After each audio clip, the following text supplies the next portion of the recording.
శ్రీ ఎర్ని దుర్గా మహాకాళీ భైరవ్ అభిరామ్ గురు భవానీ భూతప్రేత పిశాచ నివారణ నరకోశ దృష్టికోశ నివారణ వ్యాపారాభివృద్ధి కొరకు గృహదోష గ్రహదోష నివారణ కొరకు కళ్యాణ దోష నివారణ సంతాన దోష నివారణ స్త్రీల శారీరక సమస్యలు మానసిక సమస్యలు చెడుపు చిళ్లంగా తీయుట దంపతుల మానసిక సమస్యలు భూమి యొక్క సమస్యలు ఆరోగ్య సమస్యలకు నాటు వైద్యం వాస్తు జ్యోతిష్యం గృహమునందు శాంతి హోమం అఘోరి పూజలు చేయుదురు మరిన్ని వివరాలకు ఈ క్రింది నంబర్లకు సంప్రదించండి. నమస్కారం, న్యూస్ బులెటిన్ కి స్వాగతం. నా పేరు సుమలత. వార్తలు ముందుగా హెడ్లైన్స్.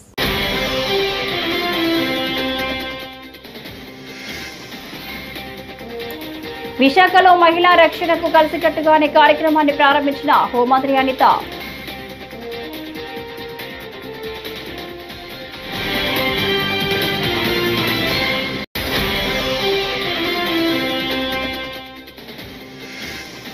టీటీడీ ఘోషణలో ఆవుల మృత్యు ఘోషపై టీడీపీ రాజకీయం, మండిపడ్డ మాజీ TTD chairman Bhumana.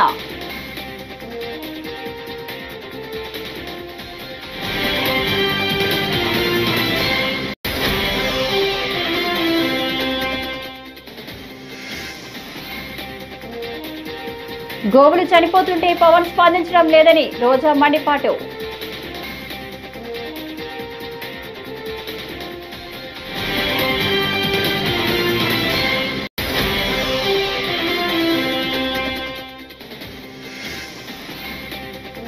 Rahul సోనియాను RSS చంపాలని చూస్తుంది జగ్గారెడ్డి.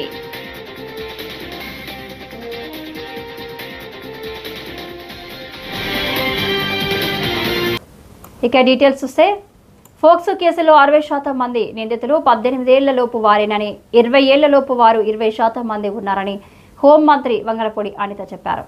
విశాఖలో మహిళా రక్షణకు కలిసికట్టుగా అనే కార్యక్రమాన్ని ప్రారంభించిన అనంతరం ఆమె మాట్లాడారు. అన్ని విద్యాలయాల్లో ఫోక్సో చట్టంపై అవగాహన కార్యక్రమాలు నిర్వహిస్తున్నట్లు తెలిపారు. స్వీయ క్రమశిక్షణ ఒక సబ్జెక్టుగా పాఠాల్లో చేర్చుతామన్నారు. ఒక అమ్మాయికి 14 సంవత్సరాలు, అబ్బాయికి 17 సంవత్సరాలు. నేను ఆ కేసు చూడేసరికి ఎంత బాధ అనిపించిందంటే, అబ్బాయి చాలా మెరిట్ స్టూడెంట్, ఏమీ లేదు. అమ్మాయిని అఘాయిత్యం చెయ్యబోయాడు, అమ్మాయి సెక్షువల్ హెరాస్మెంట్ చేస్తున్నాడు అని చెప్పి ఒక కేసు పడింది. ఆ కేసు పడిన వెంటనే అబ్బాయి మీద పోక్సో యాక్ట్ రిఫ్లెక్ట్ అయింది. రిఫ్లెక్ట్ అయిన వెంటనే అబ్బాయిని తీసుకెళ్లి జువెనైల్లోకి వేస్తారు.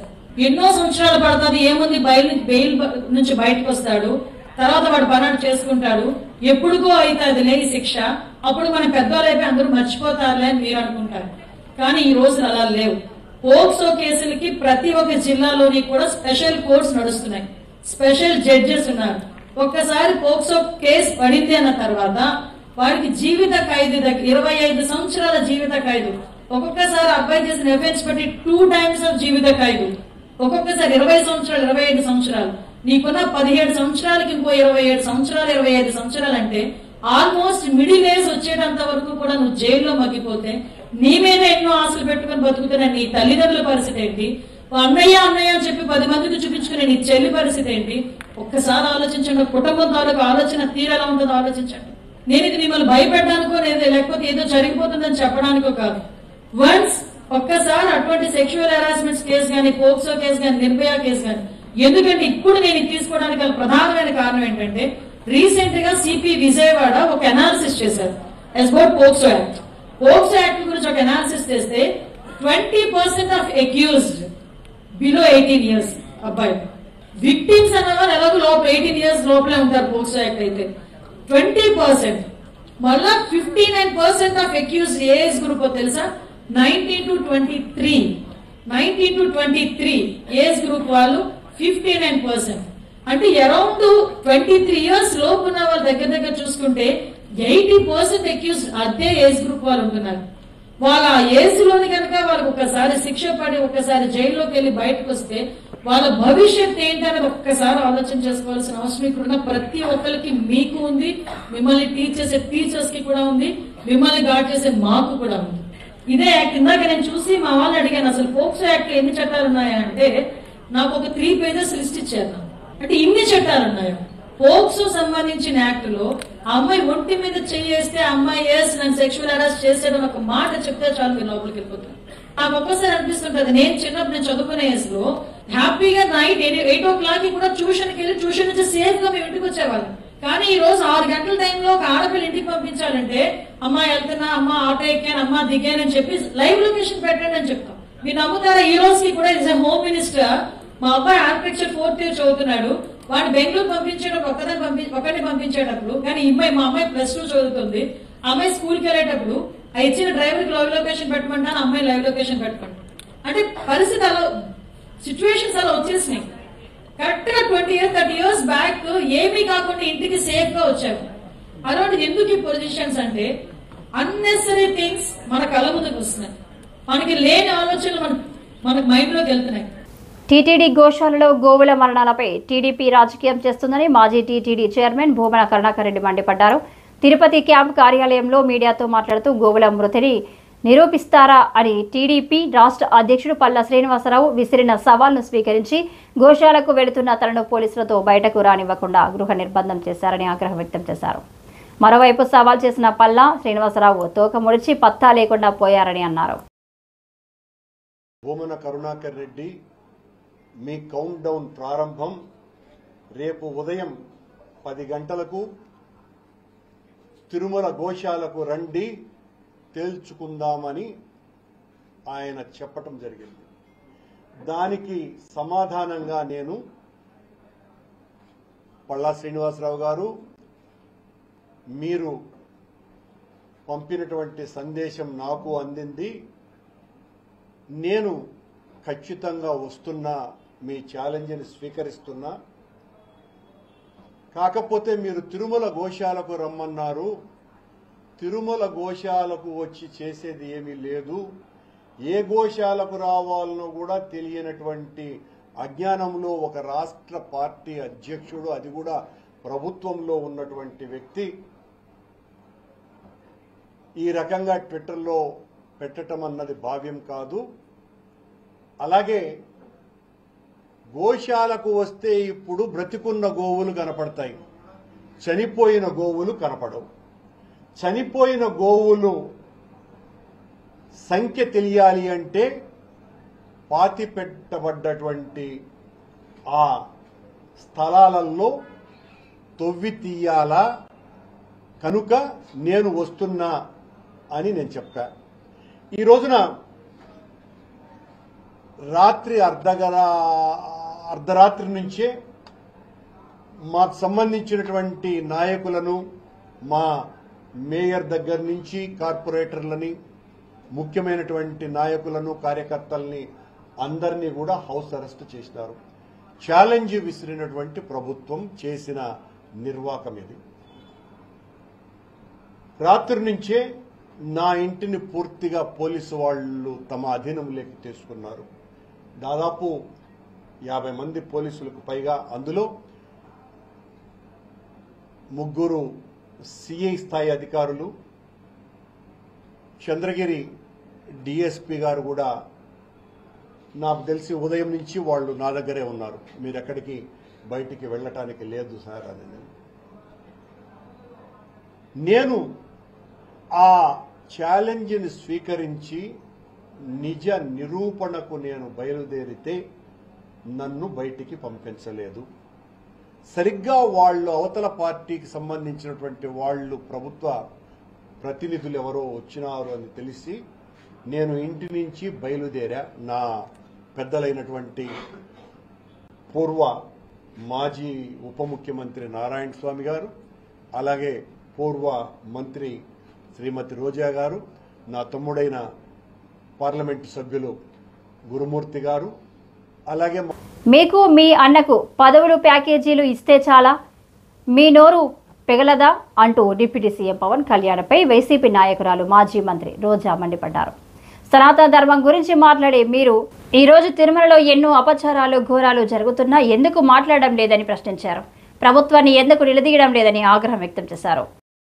ఈరోజు ఎంత దురదృష్టకరం అంటే, మన హిందువులు గోవుల్ని దేవుళ్ళుగా పూజిస్తాము. అలాంటి గోవుల్ని పరిరక్షించాల్సిన బాధ్యత టీటీడీ మీద, ఆ పాలక మండలి మీద ఉంటే మరి వాళ్ళు ఎంత నిర్లక్ష్యంగా వ్యవహరిస్తే ఇన్ని ఆవులు కానీ, ఇన్ని ఆవు దూడలు కానీ చనిపోయాయో మనం అర్థం చేసుకోగలం. దానిని కూడా రాజకీయం చేస్తూ వైఎస్ఆర్సీపీ మీద బురద జల్లుతూ నిన్న టీడీపీ అధ్యక్షుడు పల్లా శ్రీనివాస్ గారు తన official Telugu Desam party official Twitter అలాగే ఫేస్బుక్లో దమ్ముంటే రండి అని సవాల్ విసిరారు. దాన్ని స్వీకరిస్తూ భూమన కరుణాకర్ రెడ్డి గారు ఇది జరిగింది నిజం, మేమేవైతే ఫోటోలు సాక్ష్యాధారాలతో చూపించామో గోవులు దూడలు చనిపోయాయని ఒక్క ఫోటో కూడా మాఫింగ్ కాదు, మీరు ప్రూవ్ చేయడానికి మేము రెడీగా ఉన్నామని సవాల్ని స్వీకరించి 10 గంటలకు రమ్మని చెప్పడం జరిగింది. మరి ఈరోజు సవాలు విసిరిన పల్లా శ్రీనివాసు వాళ్ళు తప్పు చేయకపోతే, టీడీపీ పార్టీ శ్రేణులు తప్పు చేయకపోతే, ఈరోజు వాళ్ళ నిర్లక్ష్యం వల్ల టీటీడీ పాలక మండలి నిర్లక్ష్యం లేకుండా ఆవులు చనిపోకుండా ఉంటే ఈరోజు పోలీసులను ఉపయోగించి ఈరోజు ఎందుకు హౌస్ అరెస్ట్ చేస్తున్నారు? ఎందుకు మీరు తోక ముడిచి పారిపోతున్నారు నేను అడుగుతున్నా. మీరు సవాల్ చేసినారు, మీరు తప్పు చేయలేదు అంటున్నారు కదా, తీసుకెళ్ళండి, మమ్మల్ని గోశాల దగ్గరికి తీసుకెళ్ళండి. కరుణాకర్ రెడ్డి గారు చైర్మన్గా ఉన్నప్పుడు ఎన్ని ఆవులు ఉన్నాయి, ఎన్ని దూడలు ఉన్నాయి, ఈరోజు ఎన్ని ఉన్నాయి అనేది మనం చూపిస్తాం కదా. అలా లేకుండా వాళ్ళు మాట్లాడే తీరు చూస్తుంటే చాలా అసహ్యంగా ఉంది. మీ ఎల్లో మీడియా ఉంది, మీ పోలీసులు ఉన్నారు, మీ పార్టీ ఎమ్మెల్యేలు ఉన్నారు, మంత్రులు ఉన్నారు, రండి మేము కూడా వస్తాం, మీ ఆధ్వర్యంలోనే ప్రూవ్ చేస్తామని చెప్తున్నాం కదా. అయినా మీరు ఎందుకు ఈ విధంగా పోలీసులను పెట్టుకొని దాడి చేస్తున్నారని అడుగుతున్నా. అంటే క్లియర్ కట్గా ఇక్కడ ప్రజలు అర్థం చేసుకోవాల్సింది గోశాలలో గోవులకి ఎంత దుస్థితి ఉందో ఈరోజు మీరు అర్థం చేసుకోవాలి. ఎందుకంటే చంద్రబాబు నాయుడు నిస్సిగ్గుగా కళ్ళు ఆర్పకుండా అబద్ధాలు చెప్పటం ఆయన అలవాటు. మొన్న కూడా ఆయన అలాగే చెప్పాడు, గోశాలలో ఒక్క గోవు కూడా చనిపోలేదని. మరి ఈవో గారు ప్రెస్ మీట్లో 43 గోవులు చనిపోయాయని చెప్పాడు, నిజం కాదా? ఇదే తిరుపతి ఎమ్మెల్యే 40 గోవులు చనిపోయింది చెప్పింది నిజం కాదా? ఇదే టీటీడీ చైర్మన్ గారు ఆవులు చనిపోకూడదా, ఇంట్లో ముసలోళ్ళు చనిపోరా అని బాధ్యత లేకుండా మాట్లాడింది నిజం కాదా? మరి ఇన్ని చనిపోతుంటే ఎందుకు చనిపోతున్నాయి? ఒక బాధ్యత కలిగిన ఆయన చైర్మన్గా 2 సార్లు చేసినారు టీటీడీకి, బాధ్యతగా ఆయన చెప్పారు ఇలా జరుగుతుంది అని చెప్పినప్పుడు తప్పొప్పులు ఎక్కడ జరుగుతున్నాయి, ఎవరి వల్ల చనిపోతున్నాయి అవి తెలుసుకొని సరిదిద్ది వాటిని కాపాడాల్సిన బాధ్యత పెట్టుకొని ప్రభుత్వము పాలక మండలి ఈ విధంగా మాట్లాడటం, ఈ విధంగా దుమ్మెత్తిపోయటం, ఈ విధంగా హౌస్ అరెస్ట్ చేసి రోడ్డు మీద కూర్చోబెట్టడం కరెక్టేనా?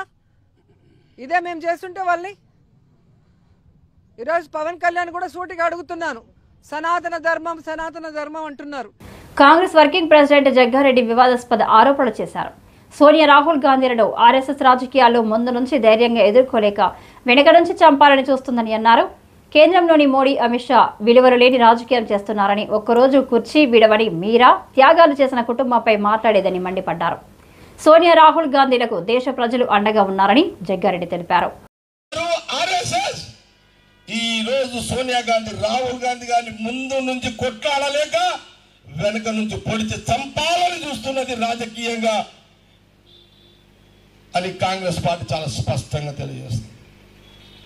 ఇంత మంచి కుటుంబాన్ని, త్యాగాల కుటుంబాన్ని, ఇందిరాగాంధీ గారు, రాజీవ్ గాంధీ గారు త్యాగాల కుటుంబం, ఒక్కరోజు కూర్చుడు మీద ఇడవలేని మీరా ఆ కుటుంబం గురించి మాట్లాడేదని అడుగుతున్నాం. విలువలు లేని రాజకీయం, నీతి నిజాయితీ లేని రాజకీయం ఈరోజు కేంద్రంలో బీజేపీ, మోడీ, అమిత్ షా చేస్తున్నారు.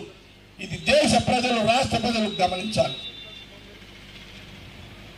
కాబట్టి ఈరోజు సంగారెడ్డిలో, దేశం మొత్తంలో ఈరోజు సంగారెడ్డిలో central government office, post office ముందు సోనియా గాంధీ, రాహుల్ గాంధీ గారికి మద్దతుగా వారి నాయకత్వంలో బలంగా ఉండాలని, ప్రతి కార్యకర్త, ప్రతి నాయకుడు వాళ్ళకి అండగా ఉన్నారని, దేశ ప్రజలు వారికి అండగా ఉన్నారు. అందులో భాగమే ఈరోజు సంగారెడ్డి పోస్ట్ ఆఫీస్ ముందు ధర్నా కార్యక్రమాన్ని చేయడం జరుగుతుంది.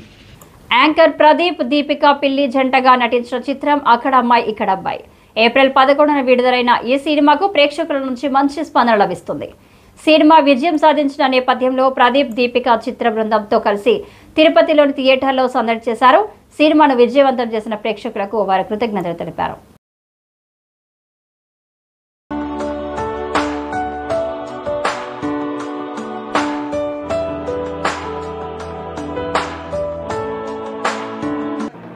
చాలా హ్యాపీ, ఎందుకంటే మా సినిమా ఏప్రిల్ 11న అక్కడమ్మ ఇక్కడ అబ్బాయి సినిమా రిలీజ్ అయింది.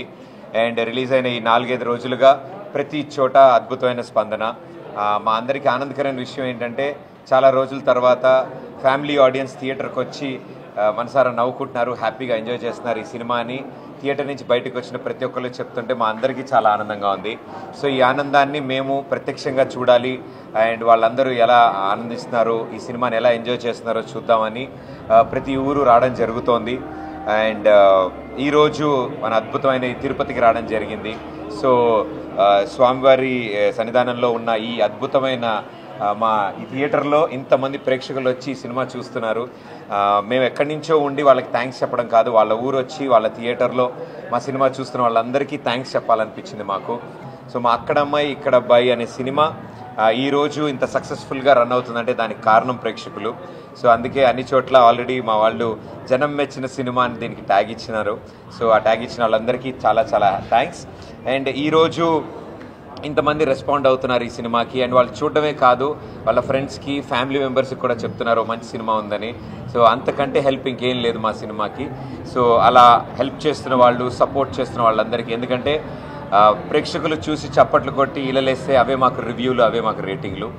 అండ్ ఇలాంటి ఒక మంచి విషయాన్ని, మంచి సినిమా, ఒక అచ్చ తెలుగు టైటిల్తో, అక్కడమ్మ ఇక్కడ బ్యాండ్ టైటిల్తో వచ్చిన ఒక తెలుగు సినిమా రీసెంట్ టైమ్స్లో ఇలా 60 ఏళ్ళ వాళ్ళు, 50 ఏళ్ళ వాళ్ళు, చిన్నపిల్లలు అందరూ కలిసి థియేటర్లో కూర్చుని ఒక క్లీన్ నీట్ ఎంటర్టైనర్ని ఎంజాయ్ చేస్తున్నారు అంటే మా అందరికీ చాలా ఆనందం అనిపించింది. వాళ్ళ మొహాల్లో చిరునవ్వు చూస్తే చాలా, అది స్క్రీన్ సైజ్ ఏదైనా పర్లేదు మాకు, అది టీవీ సైజ్ అయినా స్క్రీన్ పెద్దదైనా కూడా మాకు తెలిసింది అదొకటే, వాళ్ళని నవ్వించడం, వాళ్ళని ఎంటర్టైన్ చేయడం. సో అదే పనిలో ఉన్నాం మేమంతా. లేదు సార్, అంటే నిజంగా ఈ కథ అనుకున్నప్పుడు, కథ మొదలు పెట్టినప్పుడు మా డైరెక్టర్లు భరత్ గారు అండ్ నితిన్ గారు ఈ కథ మాకు చెప్పినప్పుడు కథతో పాటే ఈ టైటిల్ చెప్పారు నాకు, అక్కడమ్మ ఇక్కడ అబ్బాయి అని. సో అది విన్న వెంటనే మా అందరికీ చాలా తెలియని నా టైటిల్ ఎంత పవర్ ఉందో, పవర్ స్టార్ గారి టైటిల్, మొట్టమొదటి సినిమా టైటిల్ అది. అండ్ మేము చాలా జాగ్రత్తగా ఆలోచించాము. ఇది టైటిల్ పెట్టి ఫేమస్ చేద్దామని ఎప్పుడు అలా ఉద్దేశంతో చూడలేదు మేము. ఈ కథలో బైర్లంక అనే ఊర్లో ఉండే ఆ రాజకుమారి, అక్కడ అమ్మాయికి, ఇక్కడ హైదరాబాద్లో ఉండే ఈ అబ్బాయికి మధ్యలో జరిగిన ప్రయాణం ఈ సినిమా. సో కథకి కరెక్ట్గా సూట్ అయ్యే టైటిల్ అండ్ దాంతోడు చాలా రోజుల అచ్చ తెలుగులో టైటిల్, తెలుగు పదాలతో టైటిల్. సో ఇదన్నీ కుదిరినప్పుడు అండ్ ఎక్స్ట్రా ఫ్యాక్టర్ ఏంటంటే మాకు భయం, బాధ్యత కూడా ఉంది సార్. ఇలాంటి ఒక టైటిల్ మేము వాడుతున్నప్పుడు ఆ సినిమా కూడా అంతే నిజాయితీగా ఉండాలి, చాలా మంచి సినిమా అయి ఉండాలి. సో ఆ టైటిల్ లాగే ఈరోజు ఒక క్లీన్ నీట్, సెన్సార్ వాళ్ళు కూడా మాకు చెప్పింది, ఒక్క కటింగ్ కూడా లేకుండా ఈ సినిమాని ముందుకు ఫార్వర్డ్ చేశారు సెన్సార్ బోర్డ్. మేమే చాలా రోజులు అయిందండి ఇలా క్లీన్ సర్టిఫికేట్ ఇచ్చి ఒక సినిమా కానీ సెన్సార్ బోర్డ్ చెప్పారు. సో ఐ థింక్ మేము ఆ టైటిల్కి అంతే జాగ్రత్తగా, అంతే గౌరవం ఇస్తూ ఒక మంచి సినిమా ఇచ్చామని మేము అనుకుంటున్నాం సార్. ఫస్ట్లీ తిరుపతికి రావడం చాలా హ్యాపీగా ఉంది అండ్ మా ఫిలింని ఇక్కడ ఆడియన్స్ చాలా మంచిగా రిసీవ్ చేసుకుంటున్నారు. థియేటర్లో వాళ్ళ రియాక్షన్స్ అని చాలా హ్యాపీ అనిపించింది, చాలా సంతోషంగా ఉంది. సో ఇంకా ఎవరైనా చూడకపోతే మా ఫిలిం తప్పకుండా వెళ్ళి థియేటర్స్లో చూడండి. Thank you. ఇక డీటెయిల్స్ చూస్తే నగరంలో ఆవ పరిసర ప్రాంతాల్లో మొత్తం 26 ఎకరాల ప్రభుత్వ భూమి ఉందని, ఈ భూమిని లీజు పేరుతో కబ్జా చేయడానికి భూ కబ్జాదారులు ప్రయత్నాలు మొదలుపెట్టారని, ఈ స్థలాన్ని అర్హులైన పేదలకు కూటమి ప్రభుత్వం ఇచ్చిన హామీ మేరకు ఇళ్ల స్థలాలు ఇవ్వాలని సిపిఐ రాష్ట్ర కార్యదర్శి కె రామకృష్ణ డిమాండ్ చేశారు. ఇంటి స్థలం కోసం పేదల గూడు పేరుతో సిపిఐ జిల్లా సమితి నాయకత్వంలో ఆవ నుండి ఆర్జీదారులతో ప్రదర్శనగా బయలుదేరి మేకల కమేళ ఆనుకొని ఉన్న 16 ఎకరాల ప్రభుత్వ స్థలాన్ని పేదలకు పంచాలని భూ పరిరక్షణ పోరాటం నిర్వహించారు. దారి పొడవునా గ్రామీణ ప్రాంతాల ప్రజలకు 3 సెంట్లు, పట్టణ ప్రాంతాల ప్రజలకు 2 సెంట్లు స్థలం ఇవ్వాలని నినాదాలు చేశారు. అనంతరం అక్కడ ఎర్ర జెండా పాతి కొబ్బరికాయ కొట్టి ఈ స్థలం పేదలకు ఇవ్వాలని ప్రతిన పూనారు.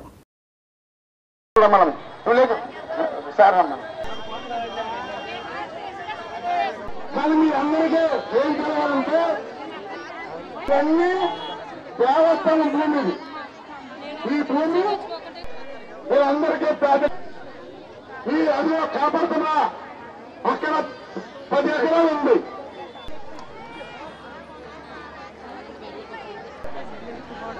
ఇక్కడ ఉన్నటువంటి పార్టీ నేతలందరికీ కేవలం ఒక ప్రాంతానికి సంబంధించిన వాళ్ళు ప్రజల పట్ల నిర్వర్తిస్తున్నటువంటి బాధ్యత వ్యవసాయ పనులు, ఇల్లు లేని నిరుపేదలకు ఏదైతే ప్రభుకి 2 సెంట్లు 3 సెంట్లు గ్రామీణ వాటికి నిమిత్తం లేదు. అనేక ప్రాంతాల్లో కొండలరావు గారు మీకోసం వచ్చాము, మన అందరూ ప్రతి పేదవారికి ప్రభుత్వ భూములన్నీ పేదలకు, వాళ్ళు మీ బంధువులు, మీ మిత్రులు, మీకు కావాలి.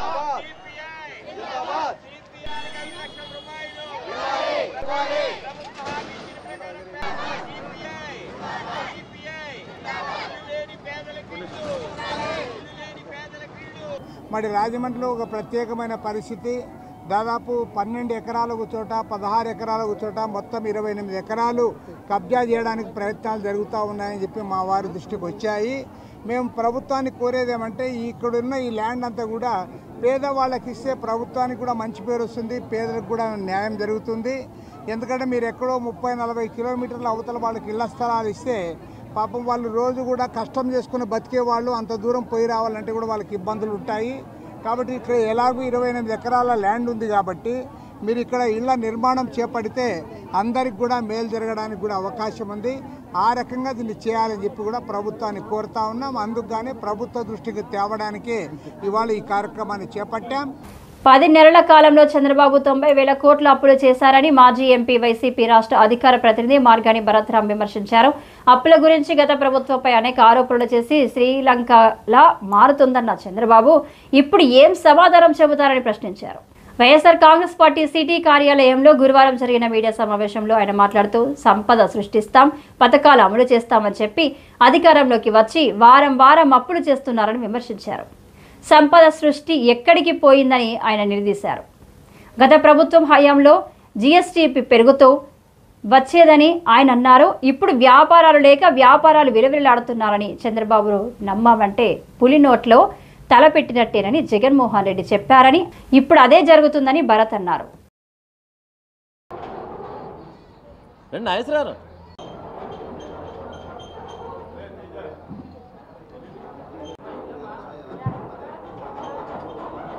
శ్రావణ్ రెడీ అమ్మా?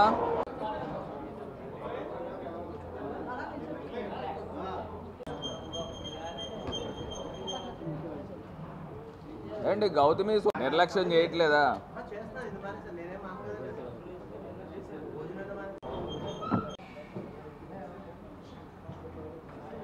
రెడీయా లేదా? నెట్ ఎందుకమ్మా, నెట్ లైవ్ పెట్టుకోవాలి. అవును, ఎన్ని రోజులు చేస్తే త్వరగా చేసి ఓపెన్ చేసి.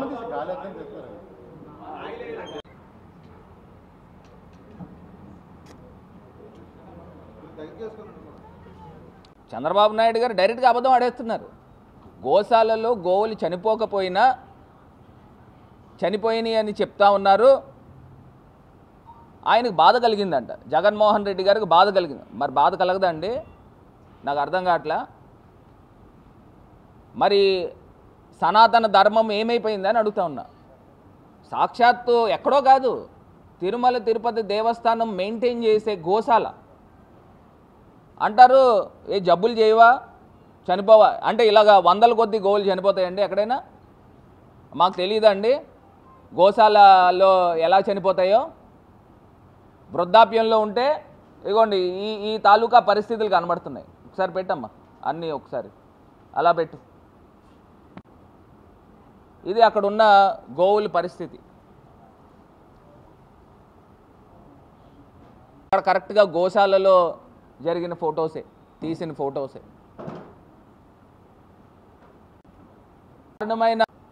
మరి కనబడతా ఉన్నప్పుడు మరి ఆయన పవన్ కళ్యాణ్ గారు చెప్తా ఉన్నారు కదా, మరి ఆయన ఎందుకు స్పందించలేదని అడుగుతున్నా. దీనికంటే ఒక ఫుల్ స్టాప్ పెట్టాలి కదండి. ఇంత దారుణమా, ఇంత అన్యాయమా? దీనికి పూర్తి స్థాయిగా ఒక విజిలెన్స్ ఎంక్వైరీ చేయండి. దీనికి బాధ్యులు ఎవరు? ఖచ్చితంగా తిరుమల తిరుపతి దేవస్థానం బాడీ అవుతుంది.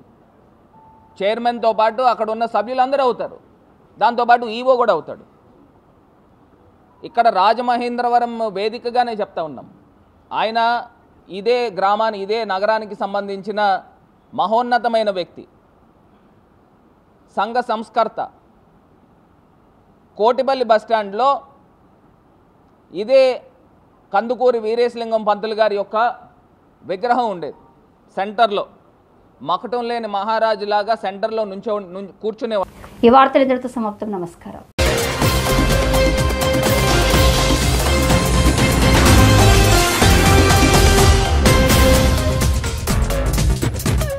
శ్రీ ఎర్ని దుర్గా మహాకాళీ భైరవ్ అభిరామ్ గురు భవానీ భూతప్రేత పిశాచ నివారణ నరకోశ దృష్టికోశ నివారణ వ్యాపారాభివృద్ధి కొరకు గృహదోష గ్రహదోష నివారణ కొరకు కళ్యాణ దోష నివారణ సంతాన దోష నివారణ స్త్రీల శారీరక సమస్యలు మానసిక సమస్యలు చెడుపు చిళ్లంగా తీయుట దంపతుల మానసిక సమస్యలు భూమి యొక్క సమస్యలు ఆరోగ్య సమస్యలకు నాటు వైద్యం వాస్తు జ్యోతిష్యం గృహమునందు శాంతి హోమం అఘోరి పూజలు చేయుదురు.